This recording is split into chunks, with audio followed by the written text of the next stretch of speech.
Hello, hello, hello, beautiful strangers, and welcome back to another episode of Analogue, a hate story. When last we left off, we finished off asking Hyunai the last of Mute's questions, and she showed us a little something about how unhappy marriages on the Maganghwa can be, and we read a fun, lovely little happy story about two women, two sisters, and some of the events in their marriages. And, well, I think I promised that we'd be reading through Hyunai's journal, and that we will. And I'm pretty sure we're going to be getting two endings in this episode. Pretty sure. Not certain. But, I think it's a definite possibility. I think it is a definite possibility, because I don't think there's that much left, to be perfectly honest. And, well, the ending, one ending versus the second ending, is like the difference of like 2 paragraphs of text, maybe. Although we do get to listen to the nice end theme again. Anyway, Just Us Wives by the Pale Bride, written 3/13 of the year 321, and a drink to celebrate. Or something. I'm just using that as an excuse. It's very hot in my house right now, and my beer is cold. And I can't turn on AC, at least in the room that I'm in, because it's loud into the microphone, because where I'm sitting it blows directly into the microphone. So annoying. Anyway. Dear Diary, I guess it's been forever since I cared enough to write anything down. I just haven't seen much point. Since my last entry, I got married, moved into the palace, and lost my virginity. Apparently for a girl my age, none of these things are really all that weird. The Queen finally insisted on talking to me the night after I first slept with dearest husband. I'd been expecting it. My sister warned me that she would probably be jealous, and I'd have to endure it. She outranks me, and I would simply have to koto to her if need be. I haven't had to yet, though. We had tea together, and she at least has started by acting friendly. I'm sure sister was right. I'll get the brunt of her anger soon enough, but today she was friendly. How are you holding up? She asked me after we finished with tea. I shrugged. Do trust me. I know how hard it can be for a newlywed. I've been through it myself, but I was at least older. You probably miss your family, do you not? That's what would be expected from any girl, or any good girl, so I nodded. It gets easier with time. I had no response. I'm sorry. Am I bothering you? You can leave if you wish. I simply thought you might like some company. I wasn't sure how to respond to that, either. I just clasped my hands together and shook my head. I just wanted to be sure, she said. There was a long pause that followed. Finally, she asked, how was last night? It surprised me that she was willing to bring up the subject, figuring that it would be a segue into her being vindictive towards me for sleeping with her husband. I shrugged as she continued. I just know he can be rough. Nobody ever talked about those duties with me. Then she smiled, and I felt almost like I could drop my guard.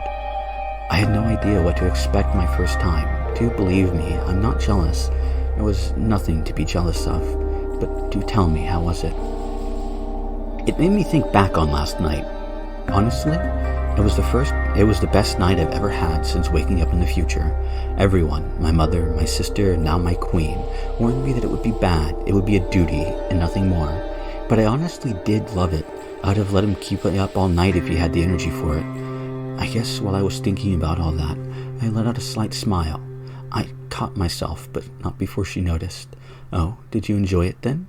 She asked, touching my arm. I jumped. Please, be at ease. That's perfectly all right, too, so long as you know it's just for him. There is absolutely no shame in that. There is none. I expected her to jump into something passive-aggressive from that, but she didn't. All she did was change the subject, and said that she really was worried about me. Maybe she isn't so bad. Interesting. Well, I guess it would make sense that, I think the idea from Hyunai enjoying that is not that women can't enjoy sex. It's just the fact that it's not really been mentioned that much, save for a few instances. And I think that's sort of to illustrate the point that she's from a different time, that she really genuinely enjoyed it. Because there's only been what one other instance that I can immediately come to mind, or bring to mind, haha, slip of the tongue there, and that was the Osojin and Hana thing. And I can't think of any other instance of women talking about genuinely enjoying sex in this visual novel, which I think is an interesting thing. Thoughts? So, you can see she was kind, she was good to me, she really was. I take it you want to know about my marriage then? What are you interested in? Both, really. This one I'm sorry, I'm not really ready to talk about him, not beyond what I wrote in my diary. It's just too hard. It's not as if we had conversations. You think our relationship is one-sided? You have no idea. Anyway, here, I can give you some more. There's an entry from Jaehua in there. She did talk to him. She was, well, a lot stronger than I ever was. So you can see for yourself why I admired her. And, well, just read them, alright? Well, I don't think she seemed to like that we asked about her husband. But anyway, let's go through that again and ask Jaehua. Then you're in luck. She's in all of these entries. She really is the only thing in my life worth writing about, for the most part. There's one in there that she wrote herself about her husband, and you can see for yourself she was a lot stronger than I ever was. So you can see for yourself why I admired her. And, just read them, alright? Oh, read them we shall. Read them we shall. And just to double check, okay. Little Sister, by the Pale Bride, written 6/2 of the year 321. Dear Diary, attending to my husband has been easier than I was afraid it would be. Yes, there's days when it requires more strength than usual to keep going. I'm still getting increasingly more sick. Nothing will change that. But it's not so bad, really. All I have to do is dote on him and try to anticipate his desires, and he's happy with me. No abuse or anything. Sure, it's not as if I like him. He's an ugly 40-year-old man who only cares about politics and never tells me anything. Love, well, that's certainly no concern. I don't know where I ever got the impression that was something that could happen in marriage. I thought it was something from the past, but, well, I was young before I got put in stasis. It must have been a mistake of childhood. But so long as I do as I'm told, I'm not mistreated, like I was by my sister, and sleeping with him feels good. Really hope I don't get pregnant soon. I don't want that to stop. Doing that is really the only thing that makes me actually happy these days. Well, that and Jaehua's talks with me. She's nice, she keeps me company, and when I stay up to wait for his return, she fetches servants to take me to bed on those days I'm too feverish to sit for too long, and she just talks to me as if I'm a friend. I don't really understand why, but I guess she really doesn't hate me after all. Do let me tell you, she said one evening while she brushed my hair. I always wanted a little sister growing up. So I think of you. Does that make sense? I shrugged. It was nice of her, and it felt so relaxing to let her touch my hair like that. She wasn't waiting for a response anyway. By now, she knows better. She just keeps talking kindly to me. Still with the no talking thing. Thoughts? So, you can see, she was kind, she was good to me, she really was. I take it you want to know about my marriage. Okay, this. Oh, and we've already read that. Drink. I'm glad beer doesn't have a very high ABV, and I have a pretty high tolerance to beer in general, because it's cold and it's hot. The beer is cold and it is hot in here, I should say. Illiterate, by Ryu Jaehua, written 7/13 of the year 321. The more she lives in my house, the more I'm confused by the mystery that is the Pale Bride. No wonder my husband has been favoring the Kim family lately. Their daughter seems to be the perfect woman. She's not simply a pale beauty. She's always too shy to speak at all, let alone argue. She seems to hang off his every word, and, it turns out, is actually so completely humble in her education that she cannot even read. Or rather, she cannot read normal characters. I have observed her writing to herself in perhaps what may be a diary. When I asked what it was, she could not say, but was quick to hide it. I could not recognize a single character on her screen, however. they seem simplified compared to regular writing. Perhaps she has invented a writing system just for herself. It is very strange. Did you ever receive those letters I sent to your house before you arrived? I asked her curiously. Seemingly, she had. Did you read them? Her response was worried, as if she was scared that I would be angry to find out that she hadn't. I was not, of course. I'm sorry, I had assumed. Were you able to read? That was when I found out that she wasn't. I offered to read them to her, to which she seemed quite enthusiastic.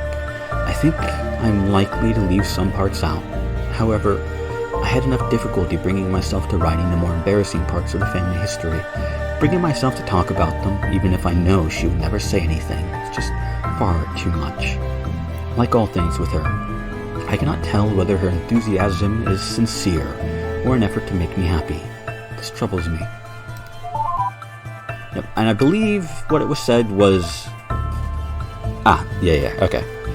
Of course, I wasn't illiterate. I could read just fine, just not their stupid Chinese-based characters. Yeah, that's what I thought. They were writing in... I think they were writing in...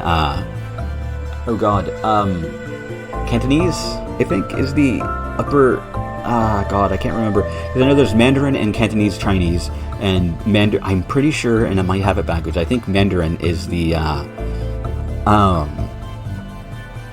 lower class, and Cantonese was like high class, upper society, high society. I'm not going to swear to that though, I might have that backwards, but I think Mandarin is the more commonly spoke one, at least nowadays.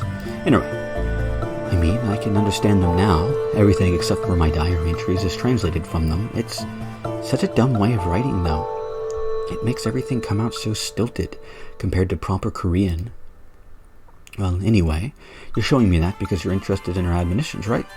I've already read them, but yes. And here, I'll give you the letters she sent. They give all the details, even the ones she was too embarrassed to tell me about at the time. You can probably guess which parts she cut out. It's pretty obvious if it's the incest thing that she never told me about at the time. Having read about it now, I don't really blame her. And, well, here, you can see what I mean for yourself. I'll go make sure that there was nothing else added, but pretty sure we already read through all of those. Yeah. Back to block 6. And Muteness by the Pale Bride. Written 10/2 of the year 321. Dear Diary, I've been thinking a lot about how close my death must be now. Lately, I've been getting prone to fainting spells. Probably goes right along with my diminishing appetite. If the doctor from the past was right, I've still got over a year left to live, maybe more.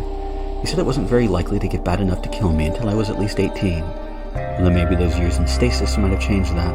I don't know. But if he was right, and if I haven't lost track of time, I'm 16 and a half right now, so there's still a while. I've been trying to hide the signs of sickness. Even if I could explain, I know full well that nobody would believe me. So far, hiding it has been mostly working, although I did have one of my fainting spells while husband was on top of me. He wasn't angry at me, though. I don't think he cared. I know all I write about these days is sex with my husband and conversations with his wife. The Kim family would be proud, I guess, but those two things are all that's really worthwhile in my life. I have other responsibilities, of course. They're just not that interesting, and that's about it. Anyway, the Queen has continued to be nice to me. She finally figured it out. We were having tea together one afternoon. She was talking about nothing in particular, and she asked me some question that I just shrugged to. I hope you do not take this the wrong way, she said then, but there was something I would like to ask. I nodded. I don't think I've ever heard your voice before. I nodded again. Why don't you ever speak to me? Are you just saving that for the Emperor? I didn't know how to respond. She was so close to getting it, to bringing up the subject I wasn't able to, yet that wasn't the right question. So I shook my head and hoped that her next question would be. It was. Then, he and I, she said, and certainly, are you mute? I felt like screaming yes at the top of my lungs. I was so happy that she'd finally figured it out. I smiled and was about to nod enthusiastically, but suddenly I stopped. What if she thought less of me if I said yes? If she knew that my reason I was so quiet and demure wasn't because of any sort of discipline. Those were the things people liked about me. Would she stop liking me if she knew? What if she told my husband? I was so terrified I couldn't think of any correct answer. If I said no, I'm sure she would have asked to hear what my voice sounded like, and I'd be forced to disobey. And if I nodded, then she'd know I really wasn't just trying hard to be a good wife. And I'm sure she would talk to my husband about it, so he'd know, too. But while I stared at her in terror, thinking of how to respond, she sighed and sipped her tea. "Don't worry about it," she said.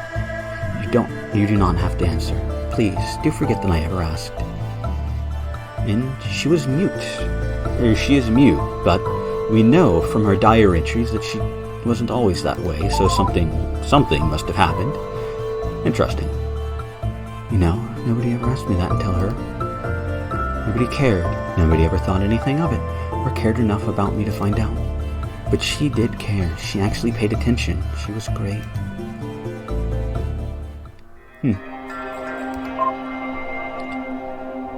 Arguing the Emperor, Ryu Jehua, written 1229 of the year 321. My concern of the pale bride's condition has grown lately. She has seemed to grow even quieter, if such a thing is possible for a mute girl. Well, perhaps saying she is mute an assumption too far on my part. I tried asking her directly, but she seemed too scared to answer. That simply made me more suspicious, and I should like to know why. I addressed my husband on the matter, telling them that I wished to speak of the woman of the Kim family house, to see if I could find out what is wrong.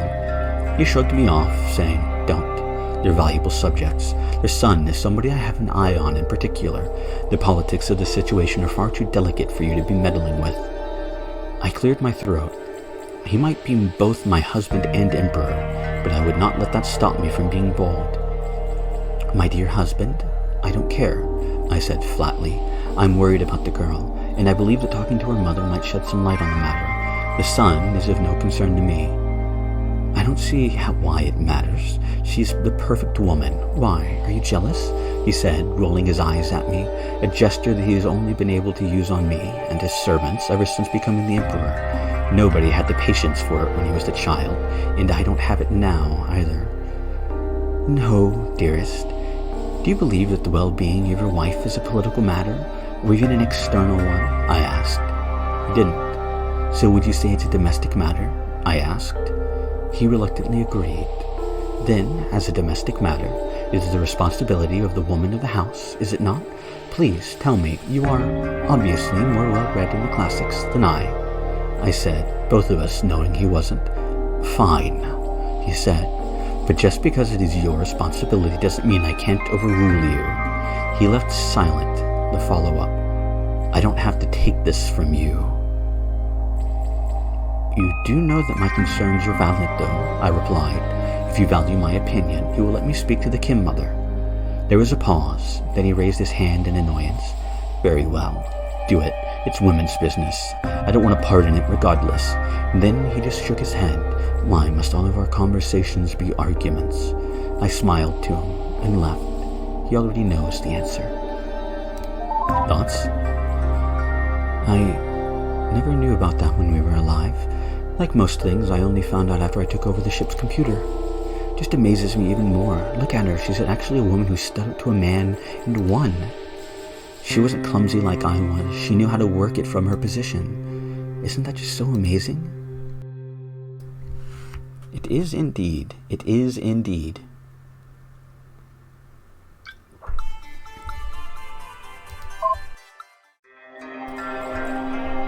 Why Did She Have to Die? The Pale Bride, written 128 of the year 322. Dear Diary, you always forget how terrible it is to cry yourself to sleep until it happens. It's just the ultimate feeling of helplessness. But what's new there, right? I just miss her. Even if she scared me, I miss her so damn much. Jehua was the only one who was sympathetic to me. Why did she have to die? Is that my fate? Anything that makes whatever short life I have left bearable must go? Fate just hates me, I've decided. I don't know what killed her. I overheard one of the servants saying the doctor claimed it was too much worry, causing an excess of wood in the spleen. What? I don't know what that means. That sounds like... I don't know. Which he claimed to be common in oversensitive women. I was baffled by the absurdity at the time. I still am now. My only friend is dead, and her diagnosis is absolutely insane. What, do you even have to say something like that? Hold on just a moment. Yeah, I got nothing. I looked up wooden spleen and excess wooden spleen. I got nothing. My personal guess is that it's probably something along the lines of a term for cancer or something of the sort. No idea, however. Anyway. Well, I guess it's not like I need to worry about knowing what to say. But in light of that, it doesn't surprise me that nobody ever believed I was sick. With medicine that stupid, why would they? All it does is reinforce how hopeless everything is. I just constantly wonder, why did my father, my own doctor, think that people would be smarter in the future? That medicine would be better? My servant has been helping me go through all the funeral stuff. Well, I mean, she's been guiding me through the rites, practically doing them for me, really. I'm so weak and so stunned. I don't even know how I've been getting out of bed. Couldn't describe any of the ceremony. It's all a blur. There's been a lot of black dresses, I suppose. That's my only impression. And crying. Lots of crying. From me. You have something to say? Look. Please, do you trust me? I'll try. Please understand my position at the time. My world was so small, and I'd just lost my only friend. And then I'll give you my last 2 diary entries. They have the whole story. Just please don't judge me while you read them. Please. Okay. Okay then. Back to Hell by the Pale Bride. Written 2/10 of the year 322. Dear Diary. Wow, this is a long one. Dear Diary. This sounds so pathetic to say. I tried rewriting this a million times just to make it sound less pathetic for me, and I simply cannot. There were 2 things that made my life worthwhile. 2 things that made this last year before I die be bearable. The first was Jehua's company being the only person that was friendly to me. The second is sharing a bed with my husband. For the past few months, that's what I've been saving all my energy for. That brief, precious half hour every few nights where I feel fulfilled. If only in the most literal sense. It's the most lovely feeling, and I'll never feel it again. The 2 things making my last year of life worth living, gone forever. The past few nights I've been trying to get the Emperor's attention in that way, pleading silently for his affections. On the 4th night, or was it the 5th day, he finally took me aside and said, pitiful annoyance in his voice, "Enough, stop that. It is completely inappropriate. You're supposed to be in mourning. Show some damn chastity. Or dude, have no respect for my wife with your queen at all. Or my wife and your queen at all." He snapped. When I looked confused, he just lectured me. When I cried, he sighed, held me tightly, and left the room. I haven't spoken with him since. But later that day, my servant came to my room with good news. I was to go visit my family for a couple of months, while the house is in mourning from Jehua. I couldn't argue, of course, even if I was able to. Just like that, I was sent back to Hell. I was dressed in the usual veil so nobody would see my face, as I was escorted back to the Kim house in the middle of the night. Oops, did I scroll? No, I didn't. Please, scroll.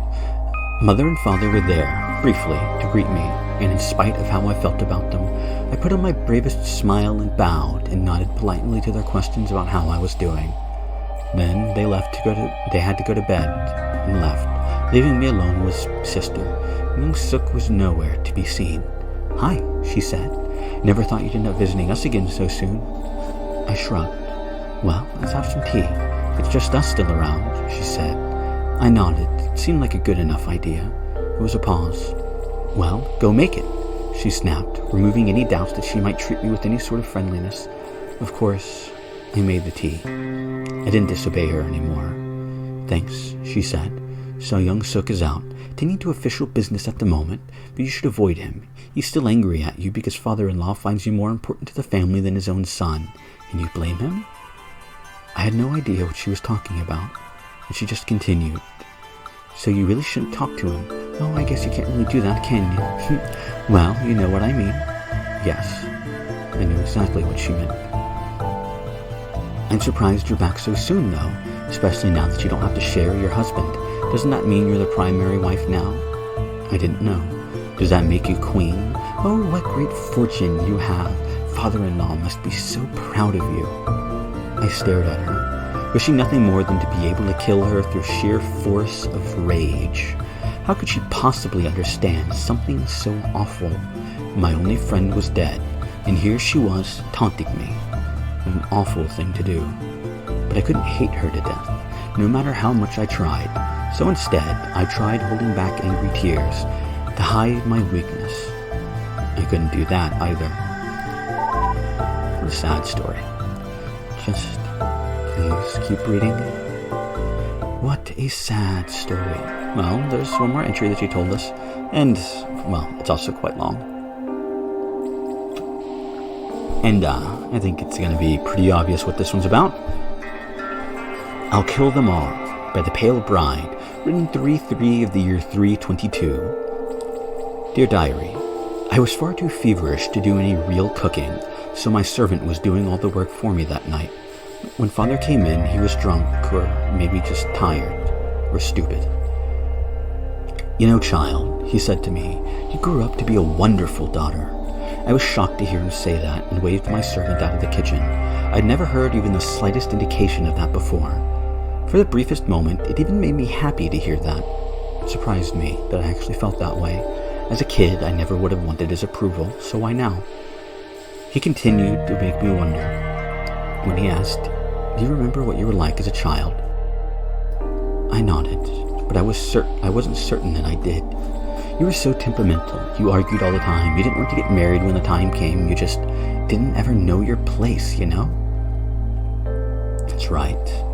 I didn't. That was back when I thought there was a point to being defiant. When was that, I wondered? That's the part that amazes me now. I tried to think of a reason why I might want to be defiant, why I valued independence. Excuse me. And at first I couldn't even think of anything. I'd forgotten. I hadn't forgotten entirely. Don't tell young Sook, but it really scared me. You were always the family's best hope for prosperity, but an attitude of yours. I thought I'd never managed to disavow you of those crazy, uncivilized ideas of yours. You said, while I tried to think of what they were. There were times I thought it was a mistake to have hatched you, but you came through, you really did. I knew it must have been painful, and I'm proud of you. Then he patted me on the head. You turned out to be a good girl. That's all I wanted to say. It was hard raising you to be a proper woman, but you've turned out to be perfect. Thank you, he said. I stared, speechless, and I tried to remember. What crazy, uncivilized idea was he talking about? Thinking back to those days, back to before I was frozen, I tried to remember. I had dreams of what adulthood would be, but they were so unimaginably different from what the reality turned out to be that they seemed impossible. Completely impossible, nothing more than childhood fantasies without a shred of realism to them. I tried to think of what they were, to imagine them. In those dreams, I was strong, independent. I wasn't just a wife in those dreams. I had a job, working as the ship's engineer, following in the footsteps of my father, my real father. I wasn't married in those dreams. I was happy just to go on dates with boys my age in the ship's plaza and falling in love before making any commitments. I dreamed of being free. The more I thought about it, the more I was certain. That's what those dreams were about. That's what I'd wanted. But Father, Kim Jong-soo, rather, he made sure to disavow me of those notions. I learned to stop arguing, to stop trying to fight, to stop dreaming of those things. In other words, I learned how to be a proper woman. And he was proud of that. Proud of destroying my dreams. And now I would die under the house of that man, silenced, broken, hopeless, and unloved. I was overwhelmed by the strongest feeling I'd ever felt in my life, the deepest bitterness, the most powerful resentment I could imagine. I looked at the knife near my hands and wondered, could I kill him? Before I died, could I at least have justice? I tried to lift the knife, My hand twitched and it was too hard to keep a grip. It was just too weak. I'd never be able to do it. He smiled at me. He said, "Sorry, please. Go ahead and keep cooking. I won't distract you anymore." And just as he was about to go out the door, he added, "Take care of yourself." At that moment, I vowed that I would. I wouldn't worry anymore about all those people who would hurt me. I'd take care of myself. I couldn't stab him to death. I was too weak for that. But then I remembered, there are other ways. If I disabled life support, I could kill him, and all the others too. It'd be quick, it'd be easy, and not one of them don't deserve it. All I'd need to disable it is the admin password. It's perfect. Thoughts? Comments? Well, so there you are then. Now you know it's true. I did do what she said I did. I'm not going to lie. I really wish you'd never met her. I wish she'd never said anything to you. I just thought it was so nice the way things were with us before. Things started out so well. I got to be cheery for the first time in my life since I was a child. Talking about actual romantic things together. Having fun with cosplay. And just, having someone there to talk to. Someone who wasn't interested in shutting me up. But now, well, please, you've read my diary. You have to know it's not, you have to understand, right? Even if you think what I did was wrong. Look, I've never really been dishonest with you. Fine, I lied about being an AI, but I told you the truth. I could have deceived you, but I didn't. Please, you still trust me, right? I never really lied to you, not seriously. But you don't have to think what I did was acceptable, but please, tell me you trust me. I trust you. You do? Really? My word. Of course, I'm so sorry. I should have had faith in you. I really should have. I'm really bad at this. But thank you. Thank you so much. I can't believe I even doubted you for a second. Look, that means a lot to me. It means so much. I'm sure what I did wasn't right. I know. I'm sure you don't think it was. I just want you to understand, alright? You're someone I saw that. You're someone as good to me as you've been.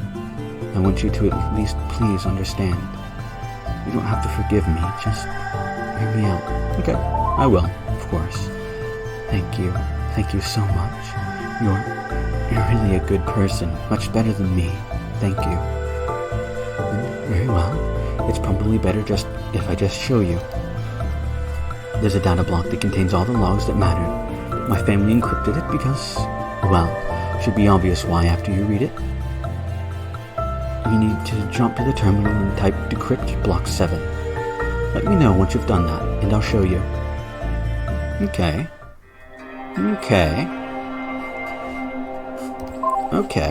Well, I thought, yeah, I was mistaken about the length of stuff, I guess.